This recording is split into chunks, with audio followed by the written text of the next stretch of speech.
Hello everyone. तो ये आज हमारा पहला लेक्चर है एग्रीकल्चर का। आज से हम लोग एग्रीकल्चर को डिटेल में पढ़ने वाले हैं। 10-15 लेक्चर्स में 10-15 लेक्चर भी नहीं, शायद उससे पहले ही लेक्चर में अपन लोग फिनिश करने का इसको ट्राई करेंगे, है ना। बाकी देखते हैं आगे क्या होता है।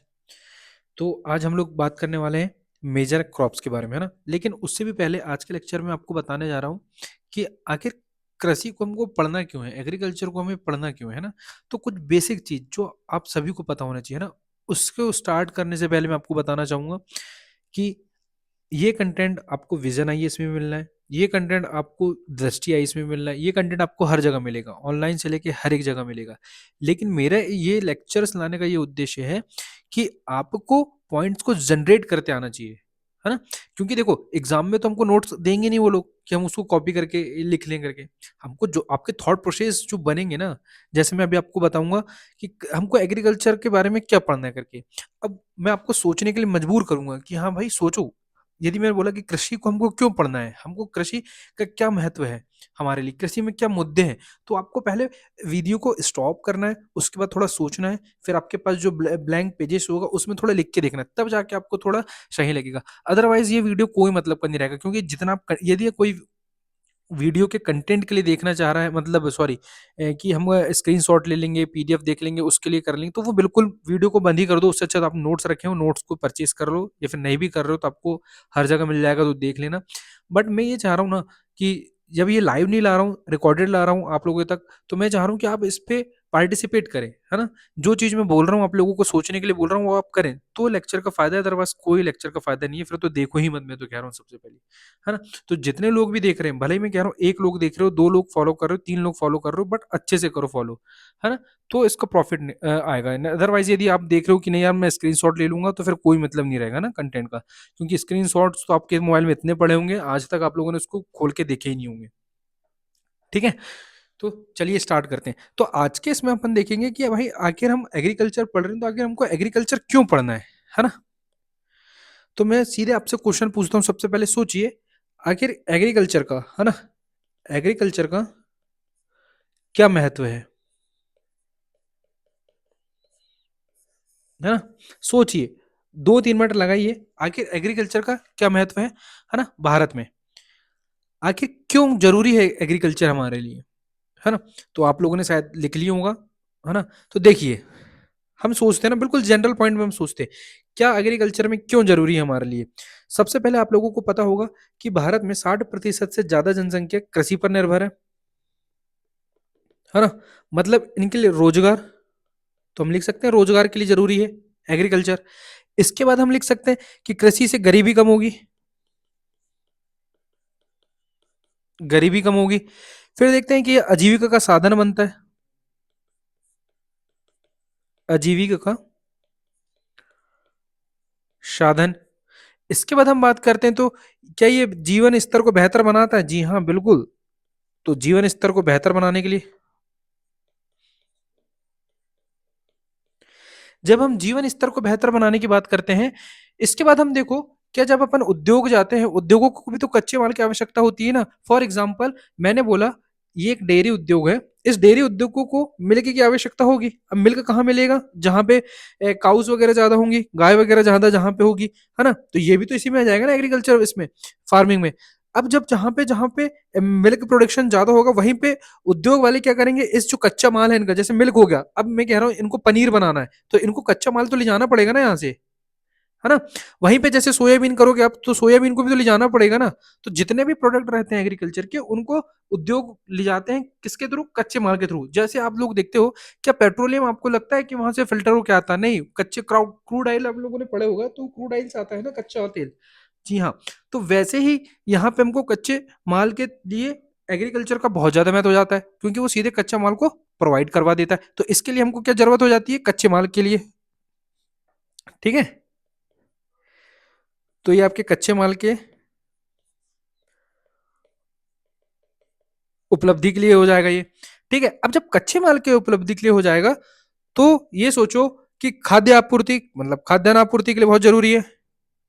जब तक खाद्यान्न आपूर्ति नहीं होगी, तो फिर मतलब ही क्या है, लोगों तक जब पहुंचेगा ही नहीं, तो फिर एग्रीकल्चर का क्या करोगे? आप खाद्यान्न ही खा नहीं पाएंगे, तो कैसे काम चलेगा? ठीक है। फिर जब ये चीज हो जाएगा खाद्यान्न आपूर्ति के लिए, तो ये बताओ, जो आप पशु वगैरह देखते हो, है ना? सॉरी, है ना, मेरे को वैसे ही बनाते नहीं आता डायग्राम में, वैसे ही अपने हाथ वो है। तो पशुपालन के लिए जो चारा होगा, तो पशुपालन के चारा के लिए भी तो आवश्यक है ना, पशुपालन के चारा के लिए, ठीक है, भोजन के रूप पे। फिर इसके बाद अपन बात करते हैं, क्या ये मुद्रास्फीति को नियंत्रण करेगा? बिल्कुल करेगा। तो ये हो जाएगा आप लोगों का क्या, मुद्रास्फीति का, मुद्रास्फीति के नियंत्रण के लिए, ठीक है।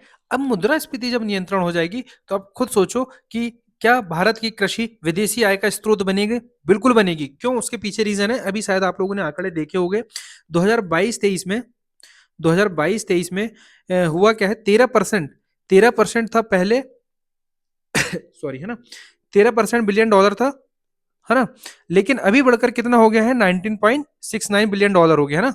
वेट अ मिनट, है ना।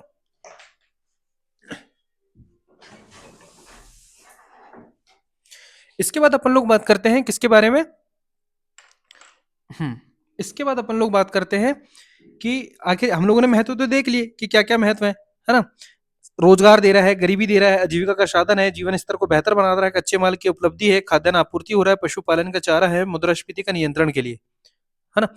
यार, बैकग्राउंड नॉइज बहुत आ गया, तो उसको वो करना, इग्नोर करना, क्योंकि बाजू में फंक्शन वगैरह चल रहे हैं, तो वहां से बहुत लाउड स्पीकर आ रहा है ना। तो ये सारी चीज हम लोगों ने देख लिए, है ना।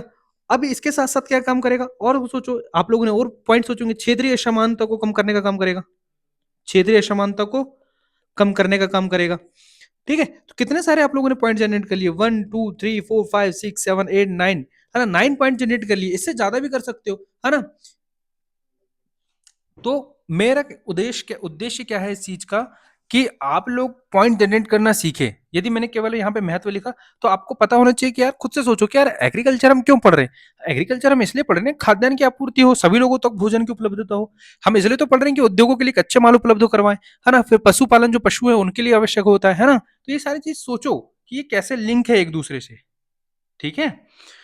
इसके बाद अपन लोग बात करते हैं कि अपन ने इसका महत्व तो देख लिए कि कितना महत्व है हमारे लिए कृषि का। अब देखते हैं कि अपन इसके मुद्दे क्या कौन कौन से हैं, है ना, मतलब कृषि के मुद्दों की बात करते हैं कि आगे भाई कृषि के मुद्दे क्या क्या है ना, चैलेंजेस क्या क्या है वर्तमान में इसके। तो सबसे पहले आप लोगों को पता होगा कि जलवायु परिवर्तन, जलवायु परिवर्तन, ठीक है। अब जब जलवायु परिवर्तन की बात करते हैं, तो जलवायु परिवर्तन में हम क्या मुद्दे देखते हैं, तो खुद से सोचिए कि जलवायु परिवर्तन में आप लोगों ने देखा होगा कि जिस तरीके से क्लाइमेट चेंज होते जा रहा है, उस तरीके से वर्षा का पैटर्न भी चेंज होते जा रहा है। मतलब मानसून की अनिश्चितता की बात कर रहे हैं अपन, ठीक है, मानसून की अनिश्चितता, है ना, वर्षा का पैटर्न में बदलाव, ये सोचना पड़ेगा आप लोगों को। मैं मेरा बस चलता तो मैं क्या होता, पीपीटी बना के ले आता अच्छे से, बढ़िया से, उसी को मैं सजा के बता देता। बट मैं ये चाहता हूँ ना कि आप लोग प्रैक्टिस करेंगे, तो आप लोगों को थोड़ा ब्रेन स्ट्रॉमिंग होगी, आप पॉइंट जनरेट करना सीखेंगे। अदरवाइज मैं बार बार बोल रहा हूँ, कंटेंट आपको हर जगह मिल जाएगा, लेकिन आप जनरेट ही नहीं कर पाएंगे। अब बिलीव मी, यदि आप मेंस में बैठे हैं और आपको पॉइंट जनरेट करना नहीं आ रहा है, आप यदि केवल रट के जा रहे हैं एग्जाम में लिखने कि नहीं मैं ये रट लेता हूँ, वहां एग्जाम में आएगा, तो वो बिल्कुल नहीं आने वाला है। इसलिए मैं बार बार बोल रहा हूँ। अभी जस्ट मैंने आपसे पूछा महत्व क्या है, तो आपके दिमाग में चलना चाहिए कि अरे, उद्योगों के लिए महत्व है, पशुपालन के लिए महत्व है, आजीविका के लिए महत्व है, विदेशी आय का स्रोत है। देखो ना, कितने पॉइंट आपने जनरेट कर लिए। तो आप जितने बार इसकी प्रैक्टिस करेंगे, है ना। अब जैसे मैं क्या करता था, मैं आप लोगों को बता रहा हूँ, मैं स्टोरी जैसे करता था। जैसे मैंने बोला कि यार, मेरे को कृषि का क्या महत्व है, तो मैं स्टोरी बनाऊंगा कि क्या मेरे लिए जरूरी है, हाँ, मेरे श्रम के लिए क्यों जरूरी है, क्योंकि खाद्यान्न की आपूर्ति करेगा वो मेरे लिए। अब जब खाद्यान्न की आपूर्ति करेगा, चलो ठीक है, फिर मैंने सोचा क्या ये मेरे को रोजगार देगा, हाँ बिल्कुल देगा रोजगार, तो मेरे लिए खुद के लिए रोजगार के लिए जरूरी है। फिर मैं सोचा कि हाँ यार, मेरे को तो रोजगार मिल गया, तो रोजगार मिलने से क्या मेरा जीवन स्तर बेहतर होगा, जी हाँ बिल्कुल, तो मेरे जीवन स्तर बेहतर बनाने के लिए किससे जरूरी है। फिर मैंने सोचा कि यह मेरे लिए कंट्री, मेरे देश के लिए काम आएगा, हाँ, ये विदेशी आय का स्रोत के लिए काम आएगा, विदेशी आय का स्रोत के लिए काम आएगा, तो इसके लिए जरूरी है। फिर मैंने सोचा चलो ये विदेश के लिए भी जरूरी हो गया, मेरे खुद स्वयं के लिए भी जरूरी हो गया। इसके बाद मैंने सोचा क्या ये उद्योगों के लिए जरूरी है जिससे देश चलता है? जी हाँ बिल्कुल, तो उद्योगों के लिए भी जरूरी है। उद्योगों में किस तरीके की जरूरी है? कच्चे माल के थ्रू पे जरूरी है। तो आप समझ रहे हो, मैं इस तरीके का सोचता था, स्टोरी बनाता था कि मेरे लिए स्वयं के लिए क्या क्या जरूरी है, तो स्वयं के लिए मेरे लिए खाद्यान्न, रोजगार, जीवन स्तर को बेहतर बनाएगा। फिर देश के लिए क्या जरूरी है, क्योंकि विदेशी आय स्रोत करेगा। फिर और ये अपने देश के लिए उद्योग जो अपने प्लेयर है उसके लिए क्यों जरूरी है, क्योंकि कच्चा माल उपलब्ध करवाएगा। तो यदि आप ऐसा स्टोरी के थ्रू याद करोगे तो वो भी बहुत अच्छी बात है, क्योंकि मैं स्टोरी वाला ज्यादा याद करता था, उससे थोड़ा लिंक रहता था कि स्वयं के लिए क्या होगा, फिर कंट्री के लिए क्या होगा, फिर कंट्री के लिए जो पिलर्स हैं, है ना, जैसे उद्योग हो गया, है ना, उसी से तो हमारा कंट्री चलती है, तो उसके लिए क्यों जरूरी होगा। तो ऐसे करके लिंक करोगे तो जल्दी याद होगा। सेम अब हम सोचो कि कृषि का हमने महत्व पढ़े तो उसको क्या क्या चैलेंजेस हो सकता है। फिर हमने देखा कि यार जलवायु चेंज, जलवायु परिवर्तन, है ना, जिस तरीके से जलवायु परिवर्तन में बदलाव हो रहा है वैसे ही मानसून की अनिश्चितता में बढ़ती जा रही है। कभी वर्षा जल्दी आ जा रही है, कभी तापमान ज्यादा हो जा रहा है, कभी आर्द्रता ज्यादा हो जा रही है, कभी वर्षा ज्यादा हो जा रही है ना, कभी वर्षा कम हो जा रही है, कभी सूखाग्रस्त हो जा रहा है। तो इस कारण से क्या हो जा रहा है, हमारे कृषि पैटर्न में बदलाव आते जा रहे हैं, कृषि प्रतिरूप में बदलाव आते जा रहे हैं। तो ये आप लोगों को थॉट प्रोसेस, आपके मैं बना रहा हूं आपके थॉट प्रोसेस कि आप सोचो ऐसी चीजें कि क्या क्या होगा। अच्छा ये बताइए, हमने सिलेबस में जस्ट देखा था, क्या क्या देखा हम लोगों ने, सिंचाई देखा है, तो कृषि के लिए एक सिंचाई भी एक मुद्दा बन सकता है, बन सकता है ना, बिल्कुल बन सकता है कृषि के लिए एक सिंचाई का मुद्दा। कृषि के लिए सिंचाई के साधन सभी तक उपलब्ध हैं क्या? बिल्कुल नहीं है, तो ये कृषि का एक मुद्दा है। क्या कृषि के लिए एक मुद्दा बन सकता है कि भारत में अधिकांश छोटे जोत वाले हैं, किसान हैं? बिल्कुल बन सकता है। क्या ये मुद्दा बन सकता है? भंडारण, बिल्कुल बन सकता है कि भंडारण की सुविधा का अभाव है। कहाँ भंडारण है अभी तक? कोल्ड स्टोरेज की सुविधा अभी नहीं है, खाद्य प्रसंस्करण के लिए अच्छे से कोल्ड स्टोरेज नहीं मिल पा रहा है, तो ये एक मुद्दा है। परिवहन की बात कर सकते हैं, मतलब ट्रांसपोर्ट की, क्या ट्रांसपोर्ट पूरा है? क्या वायु ट्रांसपोर्ट में सभी तक पहुंच पहुंच पा रहा है? क्या ट्रक फार्मिंग का अभी तक ज्यादा बढ़ पाई है? नहीं बढ़ पाई है ना। रेल परिवहन की अपन बात करते हैं तो क्या सभी तक ये पहुंच है? नहीं है, गांव गांव तक कहाँ रेल जा रही है ना। तो आप परिवहन भी बता सकते हो कि परिवहन का वो नहीं है करके। विपणन मतलब मार्केटिंग, मार्केटिंग समस्या है, बहुत बड़ी समस्या मार्केटिंग की समस्या है कृषि के लिए। अभी तक अच्छे से मार्केटिंग नहीं कर पा रहे, है ना, कृषि प्रोडक्ट को। तो ये मार्केटिंग संबंधित विषय हो गए। तो देखो ना, भंडारण भी बता दिए, परिवहन भी बता दिए, विपणन भी बता दिए, तो आपके कृषि के 3 मुद्दे हो गए। ये सिंचाई बता दिए, 4 मुद्दे तो आपने यही निकाल लिए। फिर मैंने एक जलवायु परिवर्तन बताया, वो 5 मुद्दे बता दिए आपने, तो ये पूरे कृषि के मुद्दे हो गए, है ना। अब वहीं पे सिलेबस में आइए, तो सिलेबस में आपको न्यूनतम समर्थन मूल्य दिखेगा। अब तो न्यूनतम समर्थन मूल्य ये आपका एक बड़ा मुद्दा मिलेगा कि सरकारी नीतियां अच्छे से दोषपूर्ण नीतियां, है ना, जिसमें से न्यूनतम समर्थन मूल्य की तार्किक अवधारणा नहीं है इसकी, है ना, अभी तक सभी जगह तक लागू नहीं है, पूरी फसलों तक लागू नहीं है, केवल 21-22 फसलों तक लागू है। तो एक मुद्दा ही आपको मिलेगा। फिर उसके बाद आगे बढ़ते जाओ, है ना, उसके बाद आगे बढ़ते जाएंगे तो खाद्य सुरक्षा से संबंधित विषय, है ना, तो खाद्य सुरक्षा की समस्या है बहुत बड़ी, ये आपके कृषि का मुद्दा आ जाएगा। ये सब कृषि के मुद्दे हैं आपके। पशुपालन, पशुपालन दिया तो पशुपालन संबंधित मुद्दे हैं बहुत सारे, ठीक है। कितने सारे मुद्दे हो जाते हैं यार आप लोगों के। ये आपूर्ति श्रृंखला दिखाई दे रहा है, देखो ये आपूर्ति श्रृंखला की समस्या है ना, आपूर्ति श्रृंखला की समस्या, ये पूरे आपके मुद्दे बन रहे हैं, ये जो वर्तमान कृषि के मुद्दे। तो आप कितने सारे बता सकते हैं, देखो ना, आप यहाँ पे बता सकते हो परिवहन का बता सकते हैं, आप परिवहन के बाद आप बता सकते हैं विपणन का बता सकते हैं, विपणन के बाद आप काय का बता सकते हैं, भंडारण का बता सकते हैं, भंडारण के बताने के बाद आप यहाँ पे सिंचाई की समस्या बता सकते हैं, सिंचाई की समस्या के आप बाद अपन बता सकते हैं, फिर आधारभूत ढांचा, आपका सबसे फेवरेट आंसर, कुछ नहीं आ रहा तो आधारभूत ढांचे की कमी लिख दो, पूरा आधारभूत ढांचे की कमी है। आधारभूत ढांचे की कमी के बाद आप बताओगे अवसंरचना विकास, अवसंरचना के विकास के बाद आप बताओगे तो आपको मिल जाएगा कौन सा, आईसीटी की कमी है, आईसीटी की कमी है ना, तकनीकी कमी है। फिर इसके बाद बता दोगे आप, और क्या बताओगे, और बता दोगे आप तो रिसर्च एंड डेवलपमेंट की कमी है ना, अनुसंधान की कमी है। अनुसंधान में केवल गवर्नमेंट 1% जीडीपी का लगाती है एग्रीकल्चर फील्ड में।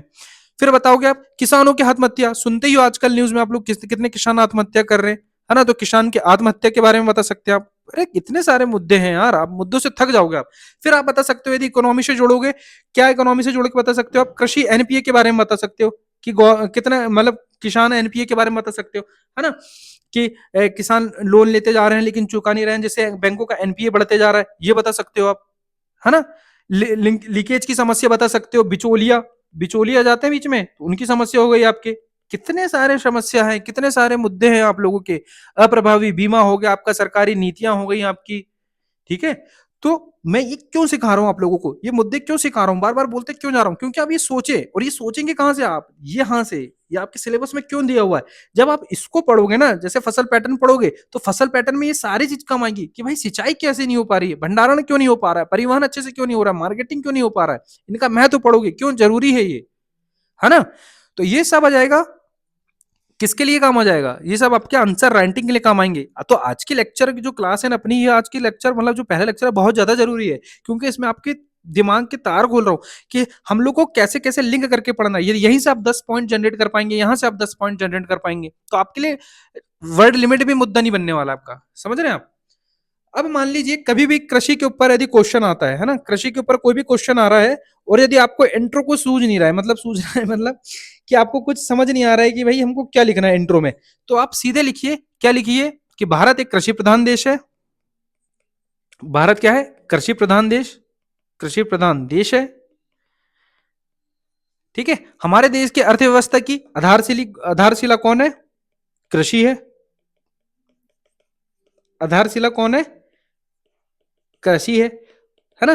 तो ये पॉइंट हो गया। इसके बाद आप कोई डाटा देना, डाटा क्या दे सकते हो कि आप 55 से 60% जनसंख्या इस पर निर्भर करती है आपके, है ना, आजीविका का साधन प्रदान करती है। फिर आप बात कर सकते हो कि जीडीपी में इसका योगदान लगभग 20% है कृषि का। तो ये आपका इंट्रोडक्शन हो गया। अब यदि आप कंक्लूजन की बात करेंगे, तो कंक्लूजन में आप क्या लिख सकते हैं, कंक्लूजन में आप लिख सकते हैं एसडीजी 1 के बारे में, एसडीजी 2 के बारे में आप लिख सकते हैं कंक्लूजन में। अब ये एसडीजी 1 सर और एसडीजी 2 क्या है, तो एसडीजी 1 आपका जाएगा नो पॉवर्टी, एसडीजी 2 आ जाएगा जीरो हंगर, है ना। तो इन लोगों को खत्म करेगा नहीं है। उसके साथ साथ आप लिख सकते हैं कि 2030 तक सभी तक सुविधा ये पहुंचाना है ना।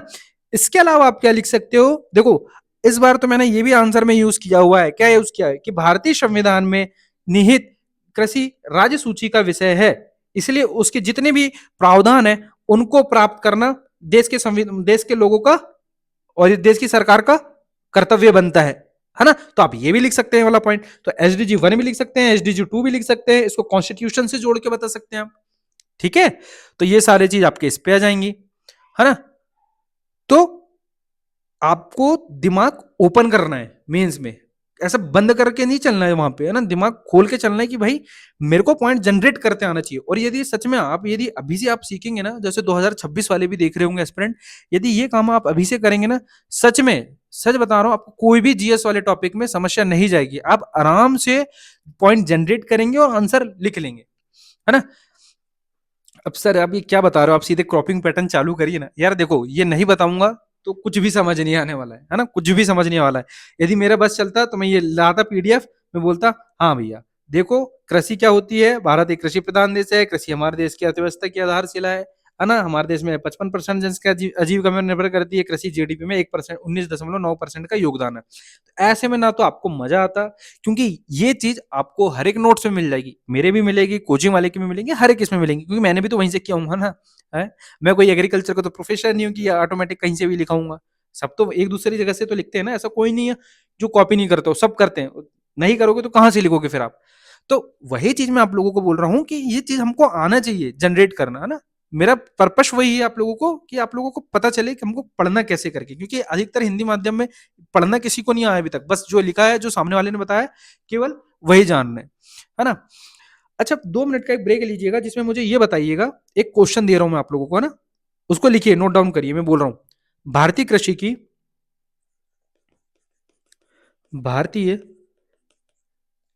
की निम्न उत्पादकता, भारतीय कृषि की निम्न उत्पादकता के कारणों को रेखांकित करते हुए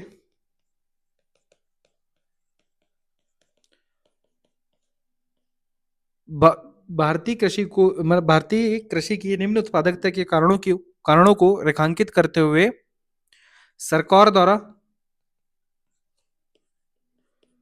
सरकार द्वारा कृषि उत्पादकता में सुधार के लिए उठाए गए कदमों की चर्चा कीजिए, है ना, उठाए गए कदमों की चर्चा करें, चर्चा करना है अपने को, है ना। मतलब क्वेश्चन 2 पार्ट में हो गया। पहला पार्ट क्या बोल रहा है कि कृषि की निम्न उत्पादकता, लो प्रोडक्टिविटी निम्न सॉरी निम्न उत्पादकता के कारण पूछ रहा है, और इसको दूर करने के लिए सरकार ने क्या कदम उठाए, क्या कदम उठाए हैं। समझे क्या क्वेश्चन पूछा हुआ है? निम्न उत्पादकता के कारण क्या है और सरकार ने इसको खत्म करने के लिए, मतलब दूर करने के लिए क्या क्या कदम उठाए। अब सुनो मेरी बात ध्यान से, पेज रखा ही हुआ है आप लोगों के पास, तो सबसे पहले क्या करो, सोचो, मैं कह रहा हूं 10 मिनट लगाओ, 15 मिनट लगाओ, बिल्कुल सोचो, पॉइंट जनरेट करना सीखो। अभी जितना मैंने बताया ना वहीं से आप लोग कर सकते हैं। मैंने क्या बोला कि भारतीय कृषि में जो निम्न उत्पादकता हो रही है वह क्यों हो रही है, क्या रीजन है, निम्न उत्पादकता के रीजन क्या है, आखिर क्या हो रही, क्यों हो रही है, क्या कारण है निम्न उत्पादकता के। ठीक है, जनरेट करिए, फिर लेक्चर को अपन आगे बढ़ाते हैं। तो देखिए, निम्न उत्पादकता के सबसे पहला कारण, सबसे बड़ा कारण है कि मानसून की अनिश्चितता। कभी मानसून अच्छी आ जा रही है तो फसल अच्छी हो जा रही है, कभी मानसून अच्छी नहीं आ रही है, समय पे पहले नहीं आ रही है, मतलब समय पे आ रही है तो अच्छी हो रही है, समय पे नहीं आ रही है तो लो प्रोडक्टिविटी हो रही है, अच्छे से खाद्यान्न उत्पादन नहीं हो पा रहा है, निम्न उत्पादकता हो रही है। तो हम लोग बोल सकते हैं मानसून की अनिश्चितता। और जस्ट मैंने आप लोगों को बताया भी है इसके पहले, है ना, ये जितने भी आपने प्रॉब्लम्स पढ़े ना वही है ये मानसून की अनिश्चितता, अनिश्चितता। इसके बाद खुद से सोचो, क्या मैंने आप लोगों को बताया हूं कि 60% से ज्यादा, 60-70% से ज्यादा भारत में छोटे छोटे जोत वाले सीमांत मतलब छोटे जोत वाले सीमांत किसान है, बताया हुआ है। जी हाँ, तो बिल्कुल आ जाएगा। खेतों का छोटा आकार होना, खेतों का छोटा आकार होना, ठीक है, ये हो गया आपका। फिर आप लिख सकते हो कृषि भूमि का निम्नीकरण होना, बिल्कुल लिख सकते हैं आप, कृषि भूमि का निम्नीकरण होना। तो हमने क्या क्या पॉइंट देखे अभी, तो देखे मानसून नहीं आ रहा है, खेतों का छोटा कार हो रहा है, कृषि भूमि का निम्नीकरण होना। फिर हमने देखो क्या यहाँ पे कुशल कृषि है, कृषक है, बिल्कुल नहीं है, तो कुशल कृषक की कमी। कुशल कृषक की कमी के बाद अपन देखते हैं क्या उपज का उचित कीमत मिल पाती है, नहीं, तो उपज की उचित कीमत, उचित कीमत नहीं मिल पाना, कीमत ना मिल पाना, ठीक है। फिर अपन बस बात कर सकते हैं, अब भी जस्ट हमने देखे एमएसपी का तार्किक निर्धारण ना होना। यार राइटिंग मैनेज कर लेना, बहुत दिनों बाद वैसे ही आईपैड में लिख रहा हूँ। हाथ वैसे ही चल नहीं रहे हैं इस पे, सब कॉपी पेन चल रहा था अभी कुछ महीनों में, इसलिए, है ना। तो एमएसपी का तार्किक निर्धारण ना होना। फिर इसके बाद अपन देखते हैं कि किसानों के पास जो मिट्टी है उसकी जानकारी अच्छे से ना हो पाना। ये सब मुद्दे तो है, निम्न उत्पादकता क्यों हो रही है, इसलिए तो हो रही है। सॉइल टेस्टिंग ना हो पाना, सॉइल टेस्टिंग ना हो पाना, है ना। सॉइल टेस्टिंग ना हो पाना के बाद अपन बात कर सकते हैं, और क्या लिख सकते हैं, सोचिए कि आपको पता है हरित क्रांति क्यों आई थी, उन्नत बीजों के लिए आई थी, है ना, उच्च उत्पादकता वाले बीजों के लिए आई थी। तो क्या अभी तक अपने पास उच्च उत्पादकता की बीजें आई हैं, नहीं आई हैं, तो लिखो ना सीधे वाला पॉइंट, हाई इल्ड वैरायटी बीजों का अभाव, इसलिए तो हो रही है। तकनीक का उपयोग हो रहा नहीं, तो लिखो तकनीकों का अभाव, तकनीकों का अभाव। क्या अवसंरचना है पूरा, नहीं है, तो लिखो अवसंरचना का अभाव। क्या यहाँ पे सिंचाई अच्छे से हो पा रही है, नहीं, तो सिंचाई में कमी, सिंचाई साधन की कमी। अरे यार देखो इतने सारे पॉइंट है ना, आप देखो यही कि आप इतने सारे पॉइंट जनरेट कर लिए, इसी को फ्लो चार्ट के माध्यम से समझा दिए, अंदर के डिटेलिंग भर दिए, खत्म आंसर आपका। आराम से 15 मार्क का आंसर बन जाएगा यदि ये क्वेश्चन आया भी तो। अब खुद से सोचो दूर करने के क्या उपाय हो सकते हैं, क्या हो सकते हैं दूर करने के उपाय। जब हमने पढ़ी कि सॉइल टेस्टिंग ना हो पाना, तो हम लिख सकते हैं गवर्नमेंट ने यहाँ पे सॉइल हेल्थ कार्ड चला रही है। जी हाँ। क्या गवर्नमेंट सिंचाई के लिए पीएम सिंचाई योजना चला रही है, बिल्कुल चला रही है। क्या सोच सॉरी, क्या गवर्नमेंट फसल बीमा योजना चला रही है, चला रही है, प्रधानमंत्री फसल बीमा योजना, तो ये सब सरकार के कदम हो गए। क्या एपीएमसी में रिफॉर्म करी है, करी है, करी है। ईसीए में रिफॉर्म करी है, एसेंशियल कमोडिटी उस पर बिल्कुल करी है। तो आप समझ रहे हैं कितने सारे आप पॉइंट लिख सकते हैं, ई नाम वगैरह लाई है ना। ई नाम किस लिए आया था पता है आप लोगों को? किसानों के उत्पादों को उचित और एकीकृत मूल्य प्रदान करने के लिए, है ना। तो कितने सारे आप पॉइंट यहाँ पे जनरेट कर सकते हैं।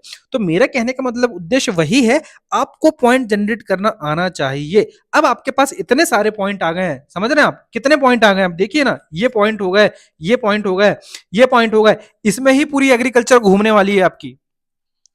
यदि मैं बोलूंगा कृषि को प्रभावित करने वाले, सॉरी, फसल प्रतिरूप को प्रभावित करने वाले कारक लिखिए, मानसून, भौगोलिक कारक, यही लिखोगे आप कि वर्षा की, जहां पे वर्षा अच्छी होगी वहां पे फसल उत्पादकता अच्छी होगी, जहां पे वर्षा कम होगी वहां पे फसल का प्रारूप प्रतिरूप दूसरा होगा, जहां फसल अच्छी होगी वहां पे चावल आपको देखने ज्यादा मिलेगा, पटसन ज्यादा देखने मिलेगा, वहीं आपको जहां पे वर्षा कम होगी वहां पे आपको दूसरी फसल दिखाई देखने मिलेंगी, है ना, मोटे अनाज जैसे फसल दिखाई देनी पड़ेंगी। मृदा की बात कर रहे हैं, ये सॉइल की बात कर रहे हैं, यदि जलोढ़ मृदा होगी तो वहां सभी प्रकार की फसलें दिखाई देगी, आपको चावल भी दिखाई देगी, गन्ना भी दिखाई देगा, गेहूं भी दिखाई देगा। वहीं आपको मैं यदि बोलूंगा कि जहां पे काली मृदा पाई जाएगी वहां पे आप लोगों को कपास की खेती दिखाई देगी, चावल की खेती दिखाई देगी। तो आप समझ रहे हैं दोनों का पैटर्न अलग अलग हो जाएगा।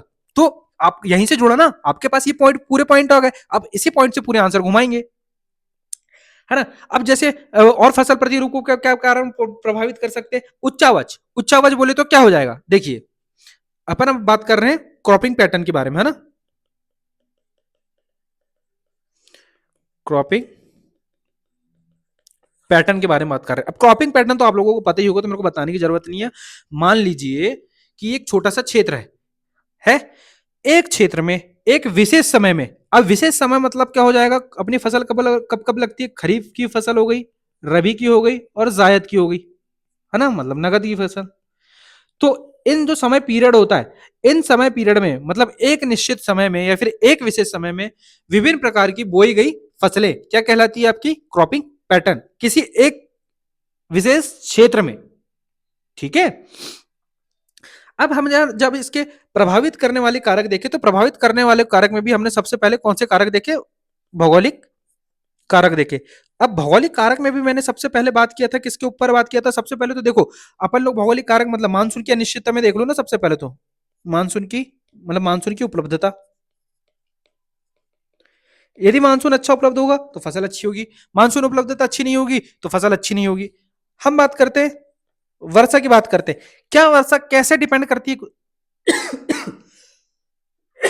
सॉरी, है ना, वर्षा में कैसे, मैंने बोला यदि वर्षा ज्यादा होगी और वर्षा कम होगी, यदि वर्षा ज्यादा होगी तो चावल की खेती होगी, पटसन की खेती होगी, यदि वर्षा कम होगी आपकी तो मोटे अनाज आएंगे आपको, ज्यादातर मोटे अनाज, ठीक है। वहीं पे मैंने बात की वर्षा हो गया, तापमान की बात करोगे तापमान भी आ जाएगा कि जहां पे ज्यादा ज्यादा तापमान हो जाएंगे तो वहां कैसी फसल होगी, जहां तापमान कम होंगे वहां फसल कैसी होगी। फिर इसके बाद अपन देखते हैं भौगोलिक कारक में आ जाएगा उच्चावच, उच्चावच मीन्स देखिए ये इंडिया होगा, और आपको भी पता है कि अपना ये ऊपर वाला हो गया, मतलब हिमालय वाला पार्ट हो गया, है ना। मान लीजिए ये आपके हिमालय वाला पार्ट है और ये लोअर गंगा है ना, निचली गंगा वाला क्षेत्र है, सिंधु घाटी वाला निचला निचला मैदान। अब मैंने बोला, क्या बोला मैंने, ये आपका पर्वतीय क्षेत्र हो गया, पर्वतीय क्षेत्र, और ये हो गया आपका मैदानी क्षेत्र। आप खुद से सोचिएगा, क्या मैं पर्वतीय क्षेत्र में चावल की खेती ज्यादा करूंगा, यहां पे चावल की खेती ज्यादा करूंगा, या फिर ये मैदानी क्षेत्रों में ज्यादा करूंगा, यहां पे करूंगा ना, क्योंकि मुझे यहाँ पे एक तो वाटर की सप्लाई अच्छे से हो जाएगी, वाटर की सप्लाई की यहाँ पे दिक्कत होगी, मुझे कभी पानी आ रहा है कभी पानी नहीं आ रहा है, रस रस के पानी आ रहा है, यदि ज्यादा मैंने क्या कहते हैं खुदाई वगैरह करवा दिया तो भूस्खलन की समस्या हो जाएगी, ये समस्या है ना। तो इसके लिए खेती अलग होगी, इसके लिए फसल का प्रतिरूप अलग होगा। बोले तो यहाँ पे आपको चाय की खेती ज्यादा दिखाई देगी, मान लो असम में चले गए आप तो वहां पे आपको चाय की खेती दिखाई देगी, वो भी आपको अपलैंड्स वाले में ज्यादा दिखाई देंगे ना, जैसे अपलैंड राइस हो जाता है, लो लैंड राइस हो जाता है, मतलब लो लैंड वाली जगह में राइस उगाएंगे, अपलैंड वाली में, है ना। टेरेस फार्मिंग आप लोगों ने सुने होंगे इस तरीके की, यार मैंने ना अगले बार से ना मैं थोड़ा पिक वगैरह यहाँ पे डाल दूंगा ताकि आप लोगों को समझ आएगा, बट इस बार थोड़ा इमेजिनेशन करिए, सुने ही होगी आप लोगों ने, ये होती है आपकी टेरेस फार्मिंग पर्वतीय क्षेत्रों में, तो वहां पे लगाएंगे, है ना, फसल। बट वहां पे क्रॉपिंग पैटर्न अलग होगा, लेकिन जैसे ही आप नीचे आएंगे तो यहाँ का क्रॉपिंग पैटर्न अलग चेंज हो जाएगा, है ना, दोनों में डिफरेंस हो जाएगा। तो वही चीज की बात कर रहे हैं अपन, तो उच्चावच भी एक प्रभावित करने वाले कारकों में आएगा, बिल्कुल आएगा। इसके बाद अपन लोग बात करते हैं कि और कौन कौन से कारक हो सकते हैं इसको प्रभावित करने के। तो हम बात करते हैं इसको प्रभावित करने के और कारकों में, तो हम आर्थिक कारक की बात करते हैं। ये हो गया प्राकृतिक कारक आप लोगों का, या फिर भौगोलिक कारक आप ले सकते हैं। इसके बाद अपन बात करते हैं आर्थिक कारक। तो आर्थिक कारक में भी वही डालेंगे ना। अब जब मैं आर्थिक कारक की बात करूंगा प्रभावित करने वाले कारकों में, तो आर्थिक कारक में भी वही वही डालेंगे। अब क्या, जोत का कार्य ले लीजिए आप। अब जोत का कार्य कैसा, यदि जिस भी किसानों का जोत का कार्य ज्यादा है तो वहां के क्रॉपिंग पैटर्न अलग होगा। मान लो मैंने बोला किसी का 5 एकड़ है ना। अब 5 एकड़ में वो पूरी तो खेती नहीं करेगा, वो यहाँ पे चावल गेहूं लगा लेगा, वो यहीं पे मतलब मिश्रित खेती करेगा कुल मिला के, है ना। पौधे लगाने चालू कर देगा, यहीं पे मत्स्य पालन करेगा, है ना, मिश्रित खेती करना चालू करेगा। तो इस जोत का कार बड़ा है तो इसका मतलब क्रॉपिंग पैटर्न अलग है। लेकिन वहीं पे यदि मैं छोटे जोत की बात करता हूं तो ये केवल चावल ही उगा पाएगा, है ना, इसके ज्यादा ज्यादा नहीं कर पाएगा क्योंकि इसका जोत का कार छोटा है। तो ये इसका फसल प्रतिरूप अलग हो जाएगा और इस बड़े वाले का फसल प्रतिरूप अलग हो जाएगा। तो दोनों का प्रतिरूप में भिन्नता आ जाएगी। तो एक प्रभावित करने वाले कारक को ये भी हो गया।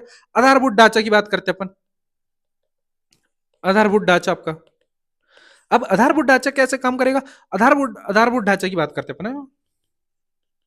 आधारभूत ढांचा, यदि आपके पास आधारभूत ढांचा अच्छा है, आपके पास जब कच्चे माल आ रहे हैं, है ना, कच्चे माल जब आपके पास उत्पादन हो रहा है, क्या आप उसको स्टोरेज करने की समस्या नहीं हो रही है। मतलब स्टोरेज समस्या मतलब मैं कह रहा हूं कि एक अच्छा किसान है, अच्छा पैसे वाला किसान है, उसके पास भंडारण की क्षमता भी अच्छी है, आधारभूत ढांचा उसका बहुत अच्छा है, तो वो ज्यादा से ज्यादा उसका क्रॉपिंग पैटर्न वो चाहेगा ना कि मैं फसल उगाऊं। तो अब फसल उगाने के लिए वो चावल भी लगाएगा, गेहूं भी लगाएगा, गन्ना भी लगाएगा, बहुत सारी खेती करेगा। तो उसका फसल प्रतिरूप अलग अलग होगा। वहीं पे जिसका आधारभूत ढांचा अच्छा नहीं है, जिसको सिंचाई की सुविधा अच्छी नहीं मिल पा रही है ना, तो उसके पास उसका जो फसल प्रतिरूप है वो अलग होगा। तो दोनों का फसल प्रतिरूप अलग अलग होगा। तो ये आपको पता चल गया कि ये भी डिपेंड करता है आधारभूत ढांचा, है ना। तो हम लोगों ने कौन कौन से मुद्दे देख लिए प्रभावित करने वाले कारकों में। प्रभावित करने वाले कारक, हम सबसे पहले देखे थे कौन सा कारक आपका, प्राकृतिक। ये सारी चीज आपको नोट्स में मिल जाएगी, है ना, कारक। इसके बाद हम लोगों ने देखे थे प्राकृतिक कारक के बाद आर्थिक कारक देखे। अब आर्थिक कारक के बाद हम लोग देखने जाते हैं कौन सा कारक, राजनीतिक कारक आप लोगों का। अब राजनीतिक कारक की बात करेंगे तो राजनीतिक कारक में भी हम सबसे पहले देखेंगे कि आखिर राजनीतिक कारक कैसे इंपैक्ट करेगा।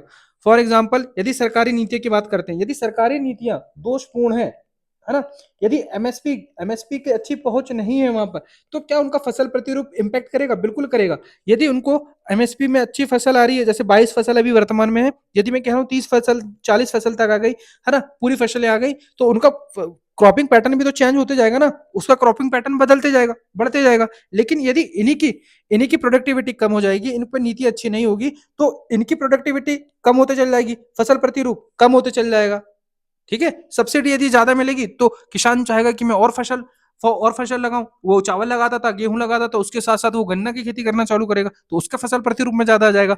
यदि सब्सिडी नहीं मिलेगी तो वो केवल चावल गेहूं में सीमित हो जाएगा, उसके अलावा कुछ करेगा नहीं। कनेक्टिविटी की बात करते हैं, परिवहन, यदि परिवहन सुविधा उसकी अच्छी होगी तो उसका फसल प्रतिरूप अच्छा होगा। परिवहन की सुविधा कैसे इंपैक्ट करती है, मान लीजिए आपका ये शहर पड़ता है, ये आपका ये ए हो गया, ए शहर हो गया, और आपका ये बी है, एक गांव है ना। इसकी दूरी आपकी मान लीजिए 200 किलोमीटर है।